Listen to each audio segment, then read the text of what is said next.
اعوذ باللہ من الشیطان الرجیم، بسم اللہ الرحمن الرحیم۔ ناظرین السلام علیکم، میرا نام پروفیسر ڈاکٹر انتخاب عالم ہے اور میں پشاور میں کنسلٹنٹ فزیشین ہوں۔ میں آج آپ کو تھوڑا بہت خون کے بارے میں، سرکولیٹری سسٹم اور ایسی دوائیں جو خون کے جمنے کو روکتی ہیں اس کے بارے میں کچھ بتانا چاہتا ہوں۔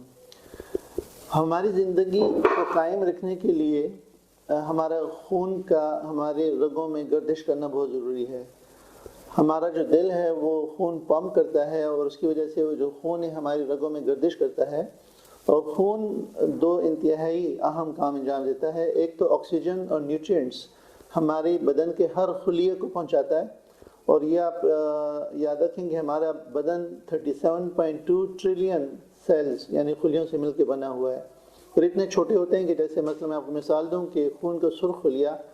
8 مائکرون کا ہوتا ہے، اور 1 مائکرون 1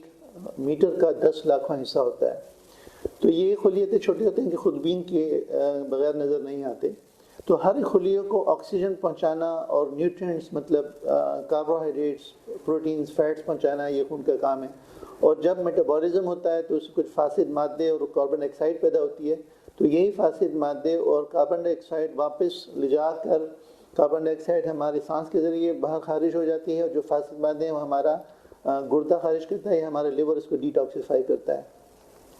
اب خون ایک ایسا اللہ تعالیٰ کا ایک معجزہ ہے کہ یہ 45% خلیوں سے بنا ہوا ہے اور 55% یہ لیکوڈ ہے جسے ہم پلازما کہتے ہیں۔ ان خلیوں میں red blood cells, white blood cells, platelets یہ ہیں، اور پلازما جو ہے وہ فلوئڈ ہوتا ہے جس کے اندر بہت ساری پروٹینز ہوتی ہیں، لائپو پروٹینز ہوتی ہیں، فیٹ ہوتا ہے، مثلا کولیسٹرول، کائلوماکرانز وغیرہ۔ اب یہ پروٹینز ان میں سب سے زیادہ ایبنڈنٹ ہے، اس میں البومن ہے، اور اس میں کچھ پروٹینز ایسی ہیں جنہیں ہم کلوٹنگ فیکٹرز کہتے ہیں جو ہمارا لیور بناتا ہے۔ اب جیسے میں نے ابھی عرض کیا کہ ہمارے خون کی گردش کرنا ہمارے زندگی کے لیے ضرورت ہے۔ اگر خون کی گردش بند ہو جائے، مثلا کارڈیک اریسٹ ہو جائے تو موت واقع ہو جاتی ہے، یا اگر کہیں پہ کسی رگ میں خون جم جائے تو وہ رگ جس آرگن کو بلڈ سپلائی کر رہی ہے تو اس کی جو اگر وہاں پہ بلڈ سرکولیشن بند ہو جائے تو وہ آرگن یا تو مر جائے گا، جسے ہم نیکروسس کہتے ہیں یا انفارکشن کہتے ہیں، یا اپنا کام کرنا چھوڑ دے گا۔ دوسری طرف اگر کہیں بندے کو چوٹ لگ جائے یا کٹ آ جائے اور اس میں اس کا بلڈ ویسل کوئی انجر ہو جائے اور اس سے خون جاری ہو جائے، تو اگر خون جمے نہ اس جگہ پہ جہاں سے خون جاری ہو رہا ہے تو خون کے بہنے سے بھی انسان کی موت واقع ہو سکتی ہے۔ تو یہ ایک بڑا ڈیلیکیٹ بیلنس ہے کہ خون کو فلوئڈ بھی رہنا ہے لیکن بوقت ضرورت اس کو جمنا بھی ہے۔ تو فلوئڈ رکھنے کے لیے اور اس کو جمانے کے لیے اپنے اللہ تعالیٰ نے بڑا ایک بیلنس بنایا ہے، اور جو نظام خون کو جماتا ہے یعنی اس کو لیکوڈ سے ایک جیل میں کلاٹ میں چینج کرتا ہے، اسے ہم کلاٹنگ سسٹم کہتے ہیں۔ کلاٹنگ سسٹم جیسے بھی میں نے عرض کیا کہ ہماری زندگی کی بہت ضروری ہے کہ کہیں اگر بندہ زخمی ہو جائے تو خون بہنے سے اس کی موت واقع نہ ہو۔ بعض ایسے امراض ہیں جن کی وجہ سے خون کے جمنے کی صلاحیت زیادہ ہو جاتی ہے۔ ان کو ہم یا تو وہ ہیریڈیٹری ہو سکتے ہیں، ان کو تھرومبوفیلیا کہتے ہیں، اور یا پھر وہ ایکوائرڈ ہو سکتے ہیں، مثلا فار ایگزامپل اوبیسٹی میں موٹاپے کی وجہ سے آپریشن کے بعد، خاص طور پر ہپ یا نیز کا آپریشن ہو اس کے بعد، یا پریگنسی کے دوران، یا پوسٹ پارٹم پیریڈ یعنی بچہ کی پیدائش کے بعد جو پیریڈ ہوتا ہے 40 دن کا، ان میں خواتین کی ٹانگوں کے اندر رگوں میں خون کے جمنے کی، یا دماغ میں جو ڈیورل سائنسز ہوتے ہیں ان میں خون کے جمنے کی وجہ سے کافی پیچیدگیاں پیدا ہو سکتی ہیں۔ تو ان حالات میں جب خون کی جمنے کی صلاحیت زیادہ ہو اور وہ رگوں کے اندر خون جم کر نقصان پہنچانے کا اندیشہ ہو تو ہم ایسی دوائیاں دیتے ہیں کہ وہ کلاٹنگ سسٹم کو سپریس کر دیتی ہیں، یا کلاٹنگ فیکٹرز کو اینٹاگونائز کرتی ہیں۔ ان کو ہم اینٹی کوگولنٹس کہتے ہیں۔ اینٹی کوگولنٹس دو قسم کے ہیں، ایک انجیکٹیبل ہیں جس میں ہیپرین ہے، اور اورل فارم میں بھی ہیں جن میں جو بہت عرصے سے سالوں سے یوز ہو رہی ہے اس کو ہم وارفرین کہتے ہیں، جو کہ بیسیکلی وائٹامن کے اینٹاگونسٹ ہیں۔ لیکن ابھی پچھلے 10-15 سالوں سے کچھ نوول اینٹی کوگولنٹس بھی مارکیٹ میں آئے ہیں جو کہ وارفرین کے مقابلے میں تھوڑی سے سیف ہیں۔ ان کی ایفیکیسی وارفرین ہی ہے۔ وارفرین کو ہم as a gold standard anticoagulant لیتے ہیں کیونکہ وہ ڈیکیڈ سے، دہائیوں سے یوز ہو رہی ہے، اور گولڈ سٹینڈرڈ ہے، آزمائی ہوئی دوائی ہے اور ہمیں پتہ ہے کہ وہ کام کرتی ہے. تو ابھی جو نئی دوائی آتی ہے تو ہمیشہ کسی جو گولڈ سٹینڈرڈ اسٹیبلش دوائی ہوتی ہے اس سے اس کو کمپیئر کیا جاتا ہے کہ اس کی ایفیکیسی نان انفیریئر تو نہیں ہے، یعنی ایکول ہے یا اس سے سپیریئر ہے، اور اس کے سائیڈ ایفیکٹ پروفائل دیکھا جاتا ہے کہ جو پریویس ڈرگ ہے یا جو اولڈ ڈرگ ہے اس کے مقابلے میں وہ کتنی سیف ہے. جو نئی نوول اینٹی کوگولنٹس آئی ہیں ان میں جو اورل فارم میں ٹیبلٹس فارم میں ان میں ایک ریور ایکزوبان اور ایپیکسیوان، یہ 2 ایسی دوائیاں ہیں جو کہ آج کل مارکیٹ میں اویلیبل ہیں. ریور ایکزوبان کو آئے ہوئے میرے خیال سے 10 سال تو ہو گئے ہیں، 8 سے 10 سال میرے خیال سے پاکستان میں جو انٹروڈیوس ہوئی ہے ہو گئے ہیں، اور اس کو ابھی اب تک یہ بہت زیادہ استعمال میں آ چکی ہے اور کافی سیف پائی گئی ہے. اس کی ڈوز بھی کنوینئنٹ ہے، اور اس کا یہ دیکھا گیا ہے کہ وارفرین کے مقابلے میں بلیڈنگ چانسز کم ہوتے ہیں. میں آپ کو بتاتا چلوں کہ اینٹی کوگولنٹس ایک ڈبل ایج سورڈ ہے کہ ایک طرف تو آپ خون کے جمنے کی صلاحیت کو کم کریں، لیکن دوسری طرف پھر ہیمریج کا خطرہ بھی زیادہ ہو جاتا ہے. مثلاً ہیمریج یا تو وہ دماغ کے اندر رگ پھٹ سکتی ہے، اس کی وجہ سے دماغ میں خون جمع ہو سکتا ہے جسے فالج ہو سکتا ہے، یا ہمارے جی آئی ٹریکٹ سے مثلاً ہمارے معدے سے جو ہے یا اسوفیگس میں سے خون جاری ہو سکتا ہے، بدن میں کہیں بھی ہم ہیمریج کہتے ہیں. تو جہاں ہم اینٹی کوگولنٹ دے رہے ہیں تو ہمارا مقصد خون کے جمنے کو روکنا ہے، لیکن اگر مثلاً خدا نخواستہ کسی کو ایکسیڈنٹ ہو جائے، کسی کا ایکسیڈنٹ ہو جائے، اس کو چوٹ لگے، تو اگر وہ بندہ اینٹی کوگولنٹ لے رہا ہے تو وہاں پر خون جمے گا نہیں اور مسلسل خون بہنے سے اس کی زندگی جانے کا بھی خطرہ ہو سکتا ہے. تو یہ بہت ضروری ہے کہ کوئی بھی ایکسپرٹ ڈاکٹر کنسلٹنٹ اس کو پرسکرائب کرے اور یہ وہ ضرور دیکھے کہ واقعی اینٹی کوگولنٹس کی ضرورت ہے. مثلاً رومیٹک ہارٹ ڈیزیز میں مائٹرل اسٹینوسس ہوتا ہے، اسپیشلی اگر ایٹریل فبریلیشن ہے، جو کہ والوولر ایٹریل فبریلیشن بھی ہو سکتی ہے، نان والوولر بھی ہو سکتی ہے، جس میں کلاٹ بننے کا اور اسٹروک ہونے کے چانسز جو ہیں وہ اگر مائٹرل اسٹینوسس ہے تو 5 ٹائم زیادہ ہوتا ہے. اگر مائٹرل اسٹینوسس کے ساتھ ساتھ اگر ایٹریل فبریلیشن ہے تو 17 to 20 ٹائمز رسک ہوتا ہے تھرومب ایمبولزم کا. تو اس میں ہم یہ اورل اینٹی کوگولنٹس دے سکتے ہیں. دوسرے اس کے علاوہ ٹانگوں میں رگ کی جو ڈیپ وینز ہوتی ہیں ان میں اگر خون جمے تو ہم ڈی وی ٹی کہتے ہیں، جو کہ ہم اکثر پوسٹ پارٹم پیریڈ میں خواتین میں یا اوبیسٹی میں پوسٹ آپریٹیو اسٹیٹ میں یا تھرومبوفیلک ڈس آرڈرز جو ہوتے ہیں، جو کہ موروثی کچھ امراض ہیں جس کی وجہ سے خون کی جمنے کی صلاحیت زیادہ ہوتی ہے، تو ان امراض میں بچاؤ کے طور پر ہم یہ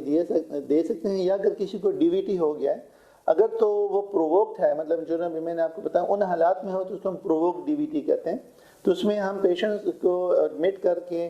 پہلے ان کو ہم ہیپرین دیتے ہیں، اور ہیپرین کو ہم جو انجیکٹیبل ڈرگ ہے وہ امیڈیٹلی افیکٹو ہوتی ہے اور اس کو ہم انجیکشن کے ذریعے دیتے ہیں، اور ساتھ ہی ہم اورل اینٹی کوگولنٹس شروع کرا دیتے ہیں. پریویسلی جب وارفرین تھی اور نوول اینٹی کوگولنٹس نہیں تھے تو وارفرین کیونکہ اس کا ایفیکٹ 5 سے 7 دن میں شروع ہوتا ہے تو ہم ہیپرین کے ساتھ وارفرین شروع کراتے ہیں جب اینٹی کوگولیشن اچیو ہو جاتا ہے، جس کے لیے ہم 2 ٹیسٹ کرتے ہیں، اس کو INR کہتے ہیں یا PT پروتھامین ٹائم دیکھتے ہیں، اور ہیپرین کی ایفیکیسی کو دیکھنے کے لیے APTT کیا جاتا ہے. تو جب پروتھامین ٹائم جو ہے یا INR جو ہے وہ اچیو ہو جاتا ہے 2 یا 2.5 جو بھی ہمارا ٹارگٹ ہوتا ہے، تو ہم ہیپرین بند کر لیتے ہیں اور وارفرین کو جاری رکھتے ہیں. اچھا، دوسری طرف اگر ہم نوول اینٹی کوگولنٹس مطلب ریور ایکزوبان کو دیکھیں، میں ہماری لوکل جو دوائی ہے وہ ایکسیپٹ کے نام سے اویلیبل ہے، جو سب سے پہلے وہ پائنیئر تھے جینرکس میں پاکستان میں انٹروڈیوس کرانے میں. اس کی جو پرائس بھی تھی کافی کم تھی، تو وہ بھی امیڈیٹلی افیکٹو ہوتی ہے، ودن 24 آور کام شروع کرتی ہے. تو اس میں آپ کو ہیپرین برجنگ کی ضرورت نہیں ہوتی، آپ امیڈیٹلی اس کو جو بھی ڈوز ہے اس کو آپ ریکوائرڈ ہے وہ ڈاکٹر کو پتہ ہوتی ہے کہ کس پیشنٹ میں کتنی ڈوز چاہیے، کس کنڈیشن میں اور کتنی ڈیوریشن کے لیے چاہیے، تو وہ اس کو پرسکرائب کرتے ہیں. اور جو ڈی وی ٹی ہے فار ایگزامپل اگر وہ پرووکڈ ہے تو ہم 4 to 6 months کے لیے دیتے ہیں. ان پرووکڈ اگر ڈی وی ٹی ہوئی ہے تو اس کے لیے دیکھنا چاہیے کہ وجہ کیا ہے، کوئی ہیریڈیٹری تھرومبوفیلک ڈس آرڈر تو نہیں ہے، تھرومبوفیلیا تو نہیں ہے، ٹھیک ہے. جیسے میں پھر ہم اینٹی کوگولیشن جو ہے وہ لائف لانگ بھی دینی پڑ سکتی ہے. اب میں آتا ہوں کووڈ کی طرف.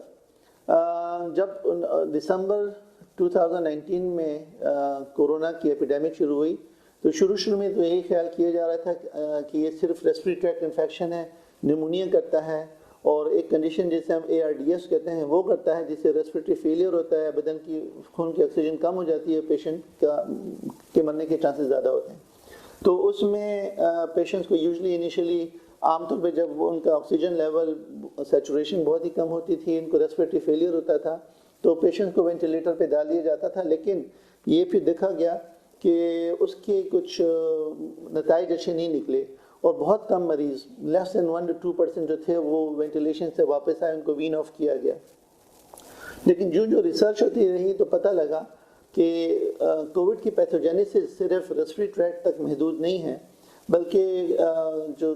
کورونا وائرس ہے وہ ہمارے آلموسٹ سارے جسم کو افیکٹ کرتا ہے، اور اس میں سے ایک جو ہے وہ خون کی جمنے کی صلاحیت زیادہ کرنا ہوتا ہے، جسے ہم DIC کہتے ہیں. اور DIC کی وجہ سے ملٹی آرگن فیلئر مریض کو ہو سکتا ہے، جس میں ایون ہارٹ کا ڈیمیج ہونا، ہارٹ اٹیک کا ہو جانا، فالج کا ہونا اور گردوں کا خراب ہونا، یہ سب شامل ہیں. تو یہ دیکھا گیا، ریسرچ نے ثابت کیا کہ DIC was mainly leading to mortality, increased mortality in patients with COVID. تو جو پھر ہر مہینے بلکہ ہر ہفتے جو تھی وہ جو ریسرچ ہو رہی تھی اس کے بیسس پہ کووڈ کی ٹریٹمنٹ چینج ہوتی رہی، اور کوئی مڈ مارچ میں یہ پھر ریسرچ ہوئی اور یہ پتہ لگا کہ patients are not dying of because of respiratory failure and ARDS but they are dying, وہ DIC یا خون کے جمنے، رگوں میں خون کے جمنے کی وجہ سے مر رہے ہیں. تو اپارٹ فرام ادر ٹریٹمنٹ جس میں اینٹی وائرل ریمڈیسیویر وغیرہ شامل تھی، اور بڑی ٹرائی ہو رہی تھی دوائیاں، ایکٹیمرا مکسنل فار ایگزامپل. تو ساتھ میں جب یہ دیکھا گیا کہ پیشنٹس کو جب اینٹی کوگلنٹس دی گئیں تو ان کی mortality کم ہوئی، تو ان میں ان کی سروائیول ریٹ اچھا ہوا. تو شروع میں تو صرف کلیکسین نامی ایک دوائی تھی وہ دی جاتی تھی ہاسپٹلائز پیشنٹس میں، لیکن اگر آؤٹ پیشنٹ کے طور پر اگر آپ پیشنٹس میں اینٹی کوگلنٹ یوز کرنا چاہتے ہیں اسپیشلی کووڈ میں، تو اس میں پھر یہ دیکھا گیا کہ ریواریکزابان واز ایز افیکٹو ایز کلیکسین. تو جو لو مالیکولر ویٹ ہیپرین ہے جو کہ سبکوٹینیس دی جاتی ہے، انجیکٹیبل دی جاتی ہے، اس کے مقابلے میں آپ خود سوچیں گے اگر ایک دوائی ہے جو کہ اورل دی جا سکے اور جس کی مانیٹرنگ کی بھی ضرورت نہ ہو اور وہ سیف بھی ہو. تو میں نے مثلا میں آپ کو بتاتا چلوں کہ میں نے جو لاسٹ ایپیڈیمک آئی تھی جو جون تک ہماری رہی تھی، اس میں نے پرسنلی 130 پیشنٹس کووڈ کے ٹریٹ کیے، اور 99% میں نے گھر میں ٹریٹ کیے، ہوم آئسولیشن پہ ٹریٹ کیے، اور میرے ریجیم میں ریواریکزابان خامخواہ شامل ہوتی تھی. ساتھ میں جیسے آپ کو پتہ ہے کہ steroid was parcel of covid treatment apart from antibiotics, steroids, anticoagulants اور دوسری سپورٹو تھراپی جس میں پیشنٹ کو مانیٹر کیا جاتا تھا، ان کا CRP لیول، ڈی ڈائمرز اور سیرم فیریٹین لیول، اس کے مطابق دیکھا جاتا تھا کہ ان کو کہیں سائٹوکائن اسٹارم کیا چانسز تو نہیں ہے، اگر ہے تو پھر اس میں اور پھر ٹوسیلیماب وہ ایکٹیمرا کے نام سے جو آتی ہے وہ دی جاتی تھی. تو بہرحال ان شارٹ یہ کہ جب اینٹی کوگلنٹس انٹروڈیوس ہوئیں کووڈ میں تو mortality کافی اچھی ہوئی، اور it has become a part and parcel of treatment of COVID nowadays. مطلب جب بھی اگر پاس کووڈ سسپیکٹڈ ہے یا کووڈ پروون پیشنٹ ہے تو apart from supportive therapy and oxygen therapy important ہے. اگر ان کا وہ they are not maintaining their oxygen saturation, ان کی سیٹس کم ہو رہی ہیں، تو پھر oxygen 4 to 5 litres per minute through nasal cannula یا فیس ماسک وہ دیے جاتے ہیں، اور ان کو مانیٹر کیا جاتا ہے. اگر ان کی اتنے آکسیجن دینے کے باوجود آکسیجن کم ہو رہی ہے تو پھر ری بریدنگ، نان بریدنگ ماسک وغیرہ، اور پھر الٹیمیٹلی CPAP، اور پھر الٹیمیٹلی ان کو وینٹ پہ ڈالا جاتا ہے. لیکن آفٹر انٹروڈیوسنگ اینٹی کوگلنٹس پیشنٹس کی سروائیول جو ہے وہ امپروو ہوئی ہے، اور میں اپنے ہر مریض کو اینٹی کوگلنٹ اسپیشلی ریواریکزابان دیتا ہوں، اور ایکسیپٹ میں نے اس میں سلسلے میں کافی یوز کی ہے. اورل اینٹی کوگلنٹس جو نوول ہیں یعنی ریواریکزابان ہے، پیکزیبام ہے، ان کی ایک بیوٹی بھی کہہ لیں یا ڈس ایڈوانٹیج بھی کہہ لیں. بیوٹی یہ ہے کہ اس کو مانیٹر کرنے کی ضرورت نہیں پڑتی. دوسری طرف اگر آپ دیکھیں تو وارفرین اگر آپ پیشنٹ کو دے رہے ہیں تو آپ نے ان کا ایٹ لیسٹ منتھلی جو ہے ان کا INR کرانا ہوگا، اور جو کہ اکارڈنگ ٹو دی انڈیکیشن، مثلا اگر فار ایگزامپل پروسٹیٹک ہارٹ وائلو ہے تو اس میں ان کا INR جو ہے وہ 2.5 to 3 تک رہنا ضروری ہے. اگر اس سے کم رہ رہا ہے تو مطلب آپ اس کو افیکٹو اینٹی کوگولیشن نہیں دے رہے. تو ہر مہینے اس کو INR کرا کے اس کو ڈائری مینٹین کرنی ہے، اس کو وزٹس کرنے. تو وارفرین کے نہ دینے کا ایک انڈیکیشن یہ بھی ہے کہ پیشنٹ جو ہے فار فلنگ ایریا میں رہ رہا ہے، اس کو مانیٹر نہیں کیا جا سکتا، تو اس کو ہم وارفرین نہیں دے سکتے کیونکہ اس کو مانیٹر نہیں کیا جا سکتا، اور اگر وہ وارفرین اوور ڈوز ہو جائے تو اس کے پھر بلیڈنگ کے، ہیمریج کے، اس کے مرنے کے چانسز زیادہ ہوتے ہیں. دوسری طرف اگر آپ نوول اینٹی کوگولینٹ دیکھیں، مثلا ریوریکزیبان، اپیکزیبان، تو اس میں مانیٹرنگ کی ضرورت نہیں ہے. کیوں کہ ایک تو یہ انتہائی سیف ہے، یہ factor 10A activated factor 10A inhibitor ہے. تو جب ایکٹیویٹڈ فیکٹر 10A انہیبٹ ہو جاتا ہے تو یہ اپنا کام کرنا بند کر دیتی ہے. تو مطلب یہ اس کے ہیمریج کے چانسز ایز کمپیئر ٹو وارفرین اور ہیپرین کافی کم ہوتے ہیں. اس کا اینٹی ڈوٹ وارفرین کا تو اویلیبل ہے، لیکن اس کا اینٹی ڈوٹ جو ہے اتنا وائڈلی اویلیبل نہیں ہے. موجود تو ہے لیکن انفارچونیٹلی اویلیبل نہیں ہے. تو یہ ایک اگین ڈبل ایج سورڈ ہے کہ اگر پیشنٹ کو آپ نوول اینٹی کوگولینٹ دے رہے ہیں اور اس میں ہیمریج شروع ہو جائے تو پھر آپ کو زیادہ نہیں کر سکتے ایکسیپٹ کہ آپ فوراً دوائی بند کریں اور اس کو جو ہے ہیموڈائنامکلی مینٹین کریں. اگر بلیڈنگ ہو رہی ہے تو اس کو آپ بلڈ ٹرانسفیوژن دیں اور ہوپ فار دا بیسٹ کہ ود ان 24 آور کیونکہ اس کا افیکٹ ختم ہو جاتا ہے. تو ونس اس کا افیکٹ وین آف ہو جائے گا تو انشاءاللہ امید ہے کہ ہیمریج بھی بند ہو جائے گی. تو اٹس کوائٹ سیف، اور میرا ایکسپیرینس اس کے ساتھ کافی اسپیشلی کووڈ میں بہت زیادہ ہوا ہے. اس سے پہلے تو یہ اتنا زیادہ نہیں ہوتا تھا کیونکہ عام طور پہ فزیشنز جو ہیں they are quite afraid of using anticoagulants. عام طور پہ ایک ڈینجرس گروپ آف ڈرگ تصور کیا جاتا ہے اور بڑی ہی احتیاط کے ساتھ اور ویلڈ انڈیکیشن کے ساتھ اور مانیٹرنگ جب آپ اس کے قابل ہوں تو ہم دیتے ہیں. لیکن وارفرین کے مقابلے میں ریوریکزیبان کافی سیف ثابت ہوئی ہے. اس کے پھر ڈوزز بھی ہیں، ابھی تو ایون 2.5 ملی گرام میں بھی اویلیبل ہے، اور یہ دیکھا گیا ہے کہ جن کو کارڈیک پرابلمز ہوتے ہیں یا ان کو ہارٹ اٹیک ہو گیا یا ان کو PCI ان کو ہوا اسٹینٹ لگے ہوئے ہیں تو یہ لو ڈوز ریوریکزیبان بھی ان میں کافی افیکٹو ثابت ہوئی ہے. ویسے اس کی ڈوز جو ہے میں آپ کو بتاتا چلوں کہ 15 ملی گرام BD فار 20 days، اس کے بعد 20 ملی gram OD for 4 to 6 months، جو بھی مطلب انڈیکیشن ہم. لیکن کووڈ میں ہم لوگ 1 مہینے کے لیے دیتے ہیں. جب پیشنٹ جو ہے وہ امپروو ہو جاتا ہے، ریکور ہو جاتا ہے، تو واریمیا جیسا آپ کو پتہ ہے کہ 21 days 15 to 21 days میں ختم ہو جاتا ہے، اینٹی باڈیز ڈیولپ ہو جاتی ہیں، تو اس کے بعد ہم یہ بند کر دیتے ہیں. تو in short in concluding my talk, heparin اور وارفرین کے مقابلے میں جو نوول اینٹی کوگولینٹس ہیں وہ بہت سیف ہیں. ان کا جو ایڈوانٹیج یہ ہے کہ اورل دیے جاتا ہوتا ہے، مانیٹرنگ کی ضرورت نہیں ہوتی، اور in case of haemorrhage disadvantage یہ ہے کہ اینٹی ڈوٹ اس کا فریلی اویلیبل نہیں ہے. شارٹلی امید ہے کہ جلدی پاکستان میں آ جائے گا. تو کووڈ میں اس کا جو ہے ایکسپیرینس کافی زیادہ ہوا ہے کیونکہ کووڈ کے ہر مریض میں ہم اورل اینٹی کوگولینٹ دیتے ہیں ریوریکزیبان کی صورت میں. تو کنکلوڈنگ مائی سیشن کہ اٹ از ویری ایفیکیسس، اور بس میں آخر میں آپ کا شکریہ ادا کرنا چاہوں گا کہ آپ نے مجھے سنا. السلام علیکم ورحمۃ اللہ وبرکاتہ.